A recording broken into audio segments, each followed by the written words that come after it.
3000 € le kilo? Tu appelles tout de suite et tu dis oui. Fumer, c'est nul. Ça fait tousser. C'est toi qui fais la loi maintenant. Je fais pas la loi, moi, non. Moi, je suis dans la diplomatie, moi. C'était votre sœur. Merci la gueuse. Tu es un laidron mais tu es bien bonne. T'as pas vu ton pif, hein? Quand tu te mouches, t'as pas l'impression de serrer la main à pote? Écoutez, vous montrez l'homme que vous voulez sur les photos, et moi je dirais que je le reconnais, et comme ça c'est réglé. Et je ferai la même chose au tribunal s'il le faut. Ça va très mal. Sa femme l'a quitté en plus. C'est un homme brisé, le cœur, les reins, tout. Bien dormi? Comme un bébé. Et vous? Comme un homme. Nous vous octroyons 45 secondes d'avance. Sans blague! Et vous croyez que j'appelle pour commander une pizza? Is it okay with you? Vive le cinéma!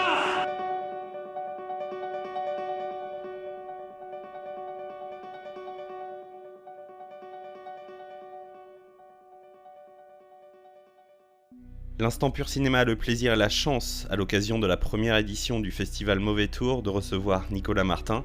Et avant toute chose, salut Nicolas, comment vas-tu? Salut, ça va très bien et toi Jean-Charles? Écoute, ça va, au top, impeccable. Comment tu te sens à quelques semaines, à l'heure où on enregistre du festival? Waouh, écoute, ça commence à devenir concret. En même temps, si tout était bouclé, ce serait pas drôle. Donc là, au moment où on enregistre, on est le 30 septembre, donc on est à 3 semaines, un peu moins, 2 semaines et demie du début. Écoute, c'est dingue, vraiment, c'est dingue.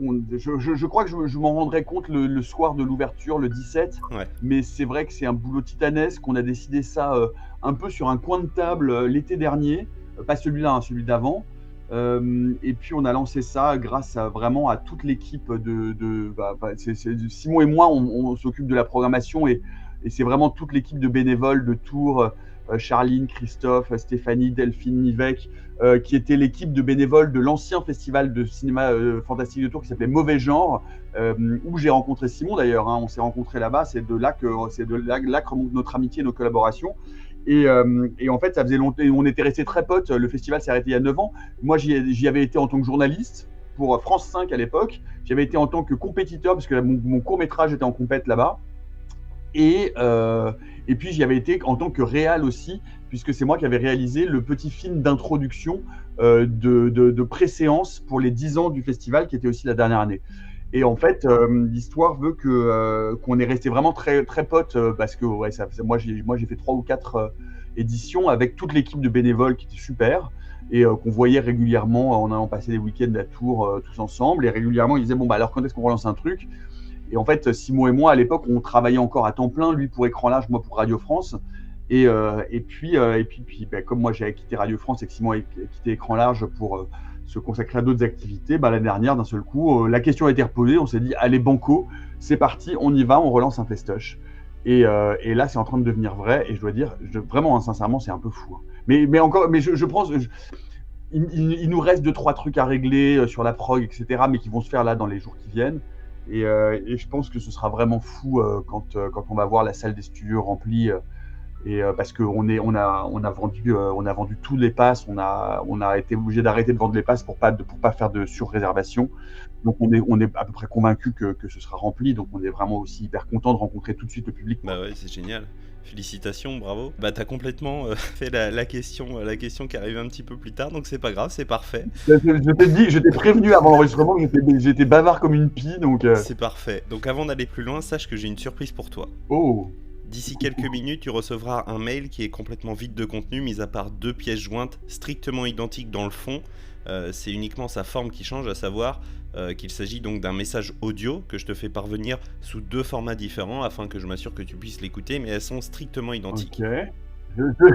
Je suis curieux, je redoute un peu. Nicolas, c'est quelqu'un que tu connais bien qui a souhaité te laisser un message. Tu le découvriras à la fin de cet entretien. Ok, cool. Trop bien. C'est quoi ton parcours? Ouh là là, t'as 3 heures devant toi? Non, j'ai un parcours un peu sinueux, un peu labyrinthique. À l'origine, je suis prof de français. Et puis, quand je me lance dans ma thèse, je donne des cours à la fac déjà, et je suis assez jeune parce que j'ai fait mes études d'une traite. Et je me dis, l'autoroute sans péage qui m'amène jusqu'à mes 70 ans, où je ne sors pas d'une bibliothèque à travailler sur des sujets qui vont concerner en tout et pour tout 15 étudiants dans ma vie, c'est pas pour moi, donc je vais faire autre chose. Et puis j'ai une passion pour la radio, donc je te passe les étapes intermédiaires, mais je me retrouve à Radio France, en fait, à partir à faire des piges à France Bleu Béarn. dans le sud-ouest, parce que mes parents ont une baraque là-bas, dans les Pyrénées. Et puis, de fil en aiguille, je remonte à Paris, puis je fais de la rédaction, donc je suis aux journaux, et puis les journaux, c'est-à-dire d'écrire l'état du monde, qui est quand même globalement déplorable et qui va de moins en moins bien, ça m'intéresse de moins en moins. Donc je passe aux émissions. Là, je fais pas mal de journalisme culturel déjà à l'époque, notamment dans une émission de Laurent Goumard, et à tel point qu'à un moment donné, Laurent me propose de monter une émission de télé qui s'appelle Entrée libre. Moi, j'y suis resté 3 ans, mais l'émission a dû durer 6 ou 7 ans. Qui était l'émission de reportage culturel à 20h sur France 5. Et puis après ça, je retourne à Radio France, je fais un peu la matinale, puis de fil en aiguille, je finis par récupérer une émission scientifique qui s'appelle La Méthode Scientifique, que je fais pendant 6 ans et dans laquelle je garde une place importante à la science-fiction et au genre en règle générale, parce que outre la vulgarisation, c'était important pour moi de faire le lien et de continuer à avoir un ancrage culturel, quoi. Du coup, j'ai arrêté ça au bout de 6 ans. J'ai fait plein d'autres trucs à côté, bref, parce que je voulais me consacrer à mes projets d'écriture et notamment à un projet de long métrage qui est toujours en cours de pré-production, que j'ai coécrit avec Simon Rio et dont je pensais qu'il allait se produire relativement rapidement. Et puis finalement, le long métrage, il y a eu, comme toujours pour un premier film, des délais, des redélais, des mauvaises surprises, bref. Et du coup, je me suis lancé dans l'écriture d'un roman qui vient de sortir, là, qui est sorti il y a un mois, qui s'appelle Fragile, et qui fonctionne plutôt pas mal, ma foi. Et donc voilà, il y a un roman, et puis il y a aussi d'autres détails. J'ai été embarqué justement toujours par Simon en janvier 2023 pour remonter un podcast de cinéma suite à l'interruption du podcast précédent, qui s'appelle maintenant Réaliser sans trucage. On en est à notre 3e saison. Et voilà, toutes mes activités diverses et variées. Je t'avais dit que c'était un peu long, un peu labyrinthique, quoi. Et bien en tout cas, voilà, moi, Mauvais Tour, c'est un projet que j'ai suivi. Je pourrais malheureusement pas y participer, obligation professionnelle oblige. Mais ça y est, une petite partie des invités ont été révélés. C'est quoi les principales contraintes quand tu crées un festival entre la programmation, réussir à être légitime pour recevoir des avant-premières, pour recevoir des invités, j'imagine? Oh, il y a plein de... c'est-à-dire que, si tu veux, l'avantage et la raison pour laquelle on a fait Mauvais Tour, c'est qu'on avait une équipe de bénévoles qui avaient tenu un festival pendant 10 ans, donc qui savaient faire et qui étaient sur place. Sincèrement, Mauvais Tour ne peut pas exister sans eux. C'est-à-dire qu'on ne fait pas, avec Simon, on ne se lance pas dans la création d'un festival dans une ville dans laquelle on n'habite pas, comme ça, de nulle part. Enfin, c'est pas possible.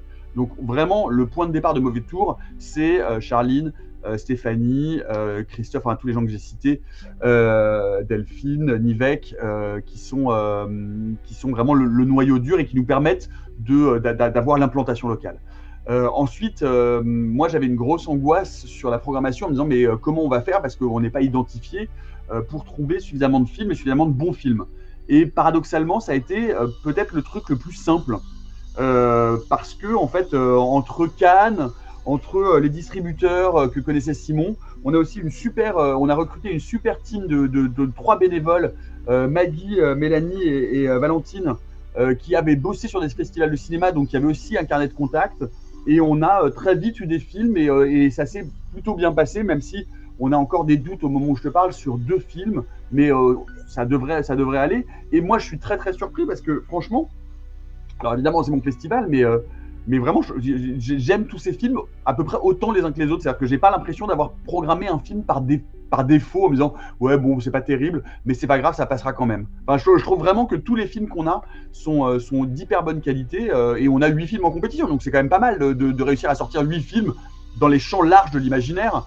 Si tu ajoutes à ça le film de clôture plus la séance scolaire, qui est un dessin animé qui s'appelle Flo, qui est d'une beauté, qui est magnifique, un dessin animé complètement dingue.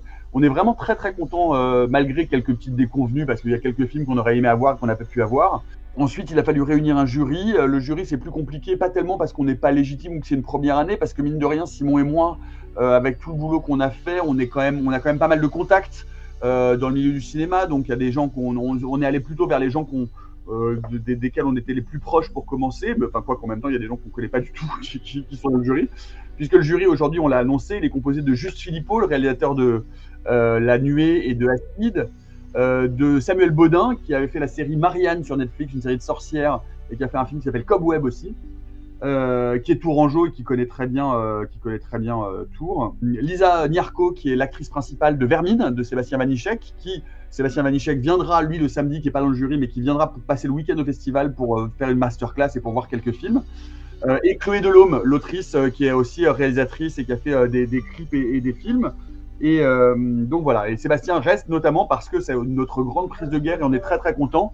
C'est qu'on a The Substance de Coralie Farja qu'on programme en avant-première le samedi soir. Voilà. Puis je reviens un petit peu sur Flo que tu as évoqué, un film passé par le Festival de Cannes et on a vu quelques images déjà, quelques bandes annonces qui sont sorties, les premiers retours sont canons, donc ouais, moi j'ai hâte de découvrir ça aussi. Ouais. Et c'est d'une beauté ce film, c'est un film d'animation qui est franco-belge et letton aussi, réalisé par Giat Zilbalodis. C'est une sorte de ferme des animaux au pays de Shadow of the Colossus. Ouais. C'est vraiment il n'y a pas un mot, il y a zéro dialogue. Ça parle évidemment au jeune public, mais c'est vraiment un film qui marche très très bien pour les adultes et c'est vraiment d'une joliesse, d'une douceur, d'une tendresse, d'une poésie. Enfin, moi, ça m'a brisé le cœur, mais en même temps, c'est délicieux et c'est magnifique. Place maintenant à l'instant réminiscent. Le roi répudie la reine, la vieille épouse le perroquet, César devient roi. Je l'épouse et me voilà reine.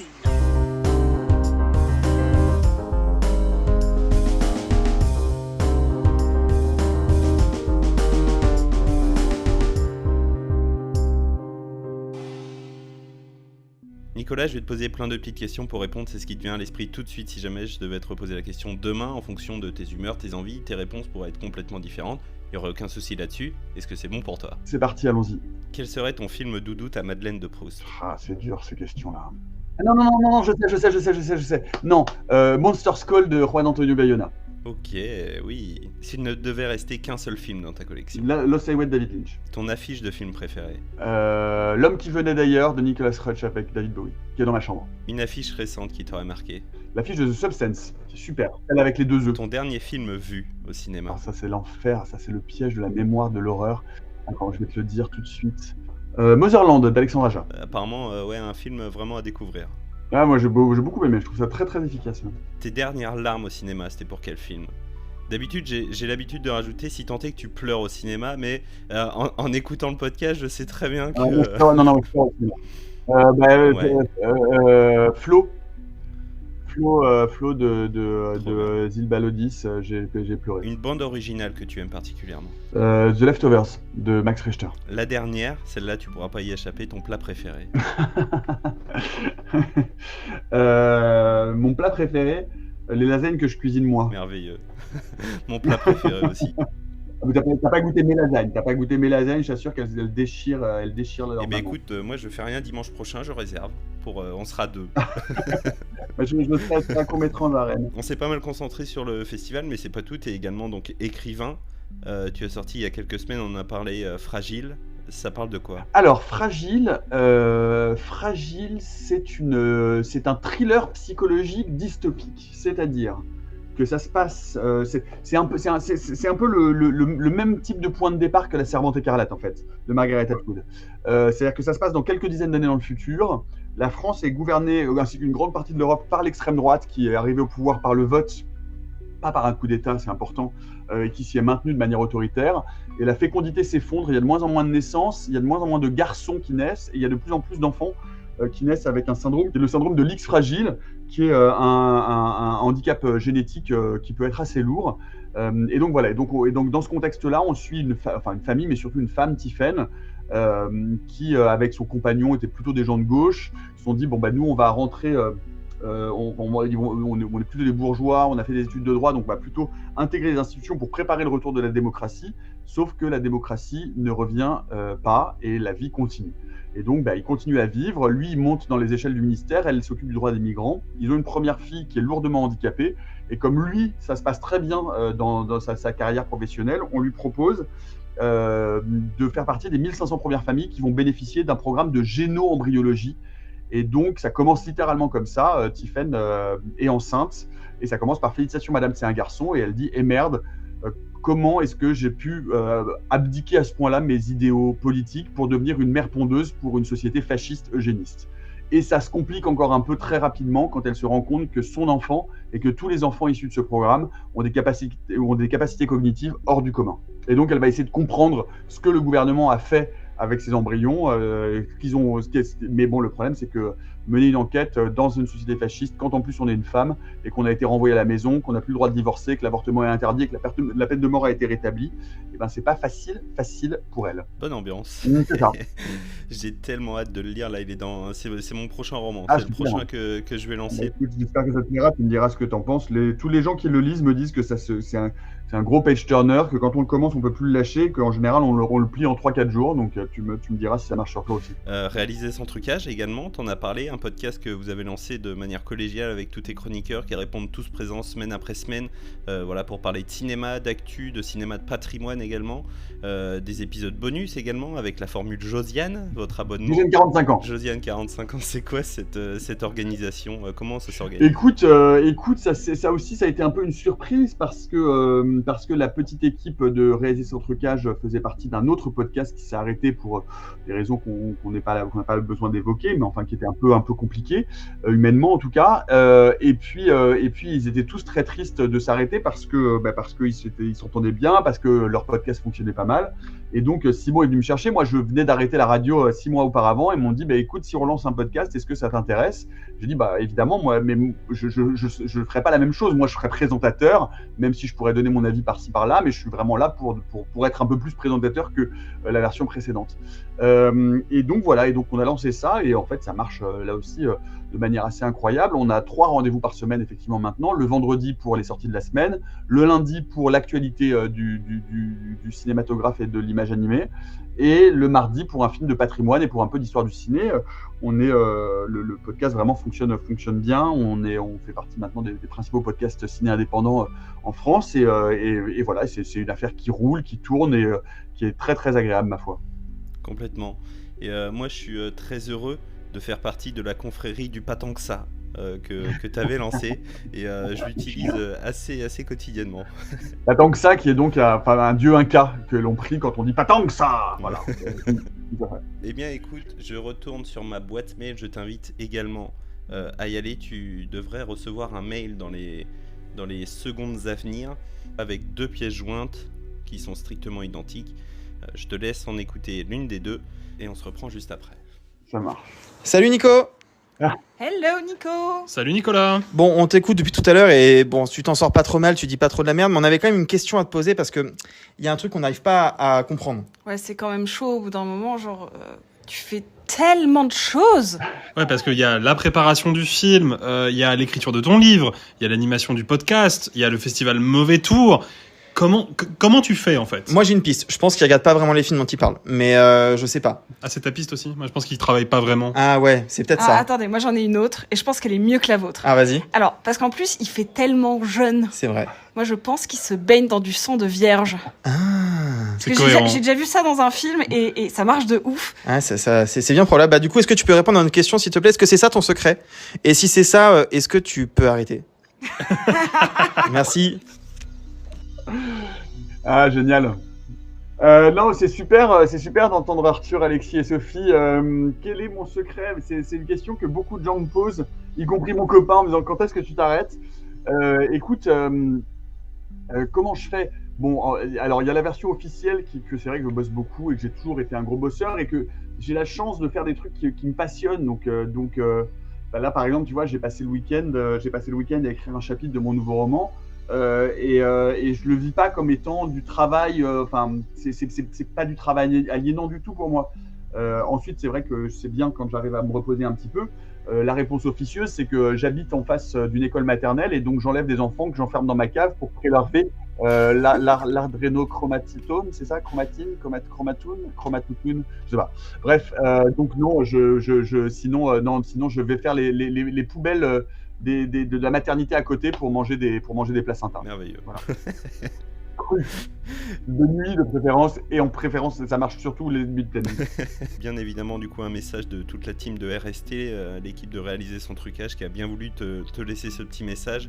Il manquait Simon qui était indisponible, mais j'imagine que c'est des soutiens de poids pour toi, j'imagine, dans tous tes projets, dans tous vos projets. Oui, c'est surtout une chouette bande, c'est devenu une chouette bande de copains, et je pense que c'est ce qui fait le succès de le succès du podcast, c'est que déjà on a tous quand même un regard singulier sur le cinéma et qui est globalement assez différent, hein. Chacun a son point de vue, chacun a son histoire. Il y a des gens dans l'équipe qui sont des critiques professionnels formés à l'exercice de la critique. Il y a moi à côté, c'est moi l'imposteur, mais moi je suis là juste pour faire des blagues mauvaises, c'est pas grave. Non, mais je veux dire, c'est important de voir on n'est pas de la même génération non plus complètement, donc on n'a pas la même culture ciné, on n'a pas grandi avec les mêmes référents. Donc je pense que c'est cette complémentarité-là et le fait qu'on est par ailleurs super copains et que ça s'entend, que c'est pas forcé et qu'on s'entend vraiment très très bien. Donc je pense que c'est cette alchimie-là qui fait la qualité du podcast, la qualité de nos échanges et son succès auprès des auditrices et des auditeurs. Oui. Non, et puis surtout, c'est intéressant parce que, pour en discuter avec les gens qui nous écoutent, et même nous, ça se voit à l'intérieur du podcast. C'est-à-dire qu'un jour, tu es plutôt d'accord avec Arthur et un peu avec Sophie et pas du tout avec moi. Et puis la semaine d'après, ça va être complètement différent. Nous, il y a eu un moment donné où, avec Sophie, on a vécu une longue histoire d'amour où on avait globalement à peu près toujours les mêmes goûts et les mêmes coups de cœur. Et puis cette histoire d'amour s'est séparée. La preuve, c'est que la semaine dernière, on n'était pas du tout d'accord sur Emmanuel. Et puis parfois, je suis plutôt d'accord avec Simon. Et puis parfois, avec Simon, on n'est pas du tout d'accord comme sur Avatar 2. Enfin bref, c'est ça qui fait la richesse et le plaisir de ce podcast, c'est que même pour les auditrices et les auditeurs, on n'est jamais tout à fait team de l'un ou team de l'autre, et que finalement la parole et les avis sont quand même distribués. Et c'est ça qui fait, je pense effectivement le plaisir de l'écoute. Complètement. Nicolas, merci infiniment de m'avoir accordé de ton précieux temps à quelques semaines du festival. Merci de t'être prêté au jeu. Grand plaisir. Hein. Je te souhaite un bon festival. Merde, comme la coutume le veut. Je te souhaite bonne continuation. Je l'espère à très bientôt. Et je te laisserai le mot de la fin pour glorifier la personne que tu es. Gloire à Satan. Bien sûr. C'est ça qu'il faut dire. Mais voilà la réponse. Pourquoi je suis Steven et que j'arrive à travailler autant. J'ai vendu mon âme plusieurs fois. Comme John Constantine, je l'ai vendu à différents démons. Donc maintenant, il y a la guerre en enfer à cause de ça. Et il faut absolument pas que je meure parce que sinon c'est l'apocalypse. Merci à toi en tout cas et à très bientôt.